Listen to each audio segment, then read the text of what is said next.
ভোরের আলো ফোটার আগেই এই গ্রামে একটা আলাদা ব্যস্ততা শুরু হয়, কারণ আজ হাটবার। সপ্তাহের এই একটা দিন যখন পুরো গ্রাম যেন জেগে ওঠে নতুন উদ্যমে। গরু আর ছাগলের হাঁকডাক, বিক্রেতার হাঁক আর ক্রেতার দরদাম, সব মিলে এক জমজমাট পরিবেশ। কেউ গরু কিনতে এসেছেন, কেউ বিক্রি করতে। বাচ্চারা হা করে দেখছে বড় বড় গরু ছাগল। কারো মুখে আনন্দ, কারো মুখে চিন্তা, দাম উঠবে তো ঠিকঠাক।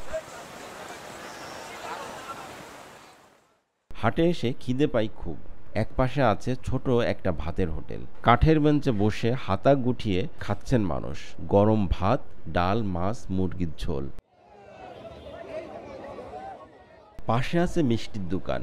ভাঁজ করা কাগজে করে বিক্রি হচ্ছে রসগোল্লা, সন্দেশ আর লালমোহন। হাটে এসে কেউ মিষ্টি না কিনে ফেরে না। কেউ বাড়ির বাচ্চার জন্য, কেউ নিজের মুখের আনন্দের জন্য। আর এক পাশে লেগে আছে চায়ের দোকান আর ছোট ছোট ঝালমুড়ি, সিঙ্গারা, আলুর চপের দোকান। গরম তেলের চপ ভাজা হচ্ছে। পাশে দাঁড়িয়ে কেউ খাচ্ছে আর বলছে, ভাই ঝালটা একটু কম দিও। চায়ের কাপ হাতে গল্প জমে উঠছে।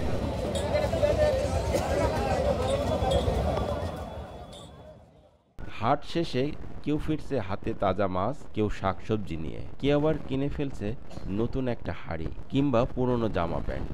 হাট মানে শুধু কেনাকাটা নয়, একটা মানুষের জীবনের অংশ, অভ্যাস, আনন্দ।